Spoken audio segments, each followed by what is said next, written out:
What's up guys, it's Drac, and this is another Halo blaster. Now, for those of you that might have missed it, Halo and Nerf collaborated on the MA40, which is kind of a futuristic version of the MA5B, which is the best version of the assault rifle from the game. And I'm going to be completely transparent, I don't know which game this comes from. I see here that it says it comes from Infinite. I don't know if it's been in other games, because I stopped on top. I stopped playing at the end of a perfect trilogy, circled back to play Halo Wars through one campaign, and then I really enjoyed ODST, and then I was done. I had to focus on university and kind of more important things in life. I haven't come back to play 4 or 5 yet, because I haven't come back to play 4 or 5 yet. So I've been told that they're not as good as the original trilogy. However, this is the Mangler. It looks like a brute weapon to me. I feel like it's got to be a brute weapon. It's probably from what I think they call the post-Covenant War in the novels, which is to say that after Halo 3, they circle back for this. Definitely reminds me of like a pseudo spiker rifle, and I think that it's gonna be brute-esque in that regard, but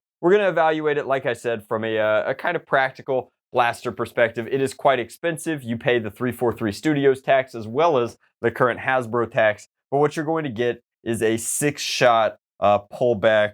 I think it's a revolver. It says that it is a drum, but it also looks like this panel is covered. So how you load it, nobody knows. On the back of the box, it just says exactly that. Comes with 6 Halo branded darts, comes with 6-dart drum, and then you've got the MA40, which is the best of the bunch, and then down here is the Bulldog shotgun, which I really want to get my hands on the Bulldog shotgun. I don't see it in stores or online anywhere. I've got to keep looking. It's going to give you a game add-on, which is kind of cool, but again, I'm not playing Infinite, at least for a little while, so I have no need for that code. When did Halo become about cosmetic upgrades anyway? Okay, so before we get into the aesthetics and the ergonomics, let's get into the super spicy part. Oh yeah, so satisfying. You see that, guys? Oh, that's paint on both sides of the blasters, and you gotta enjoy those little things when they happen, because it never ever happened. It's not only the paint that was protected on the white Halo logo, the Nerf logo is also painted on both sides, which is pretty sweet. I wonder why the Nerf logo didn't get protective coverings on it. Anyway, this is it. It is effectively on the inside, and this is not an exaggeration. This is like a struggle.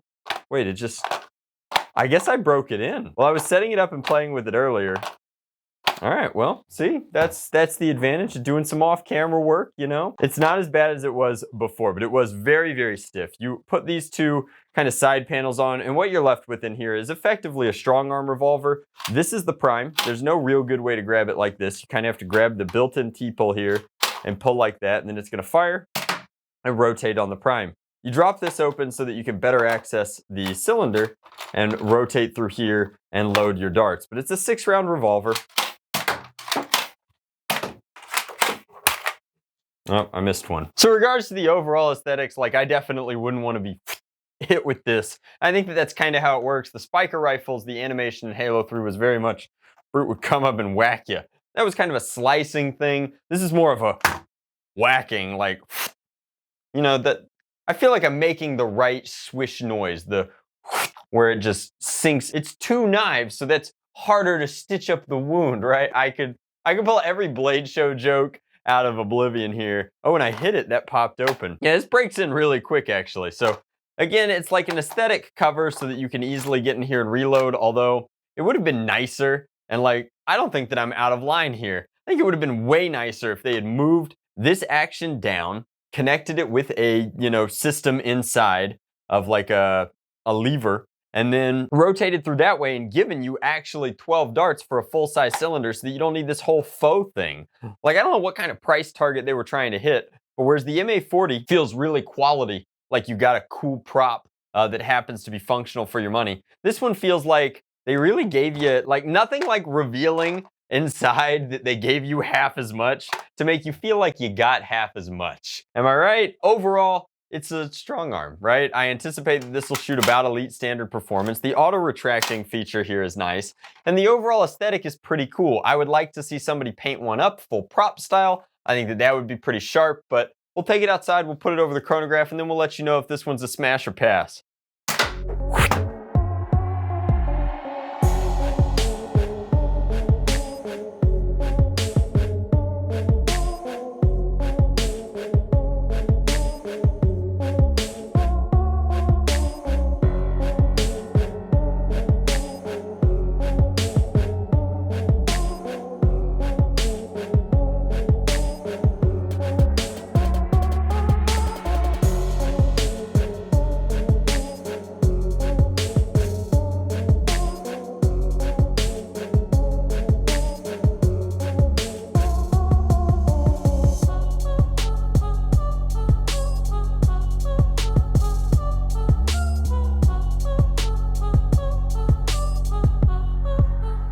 All right, guys, so we brought the Mangler out. It's a Mangler, not a Mauler, not a Spiker, but I'm pretty confident it's a brute weapon at this point.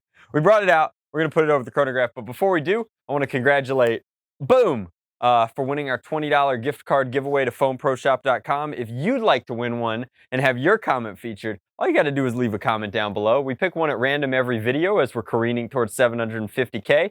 And we'd love to have you check out our website, take a look at some of our fine products, and we'd love to make that a little bit cheaper for you. So thank you so much for watching. Let's get some numbers. We're going to start off with stock elite darts that came with the blaster. Then we're going to put better dart in the blaster and fire those downrange for a more practical range test. But let's get 4 data points here.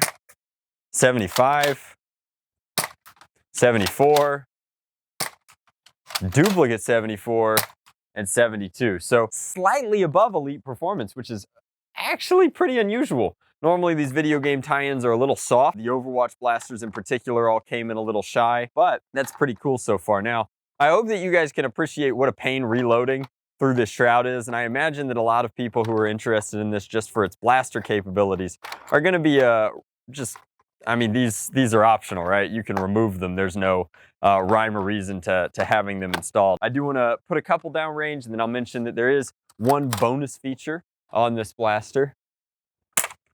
Flat shot is pretty bad, coming in at just under 30 feet, and then an angled shot, not that much better, partially because that could have been an elite dart. I have no idea. Not super duper great. One thing that is pretty cool, if you check out this sweet action, is if you hold down the trigger,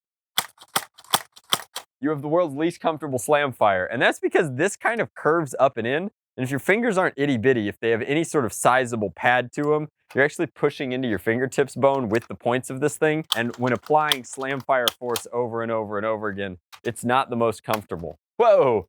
Spinning only goes one way, given how the trigger hooks in there. You can spin forward all day long, running the great risk of gutting yourself, but spinning backwards, you're gonna fall out and wind up in the loop there. Aesthetics are true to the game. If you care super duper about the skin, I'm assuming that code has relative value to you, but I imagine a lot of those are gonna be posted on the line because most people picking up the blaster are not gonna care, I imagine. And the people who do care probably aren't gonna care about the blaster. And then right there in the middle is us, the people who like both Halo and Nerf blasters, the enthusiasts, if you will. You've got a tack rail up top so that you can put something on here, although since it doesn't come with anything and it's got a pretty unique kind of design aesthetic going on, it's just not going to mesh very well no matter what you do. But if you can find something, if you decide that this is the weird strong arm variant that you were willing to pay triple price for, I'm sure you could slap a red dot or a scope on there so that you could, you know, hit your 30-foot shots with marginal accuracy. I don't know. The tactical rail is a little bit redundant, friends, but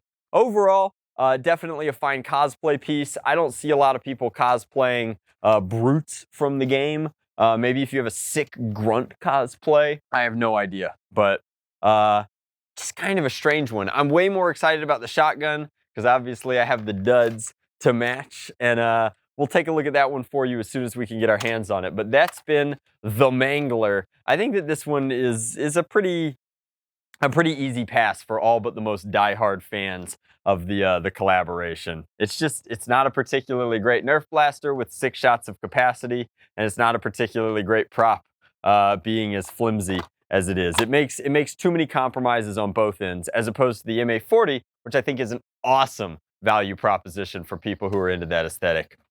Thanks so much for watching. Let me know if you disagree in the comments down below. And hey, your disagreement will enter you in our giveaway. So win-win, right guys? Much love, Blast on Drac out.